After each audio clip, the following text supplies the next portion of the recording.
तो finally guys मेरी एक रील वायरल हो ही गई।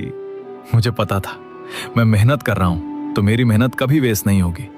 और देखो 100K क्रॉस हो गई। ये सिर्फ व्यूज नहीं है, ये आप लोगों का प्यार है, ये आप लोगों का सपोर्ट है। सेलिब्रेट नहीं करोगे मेरे साथ?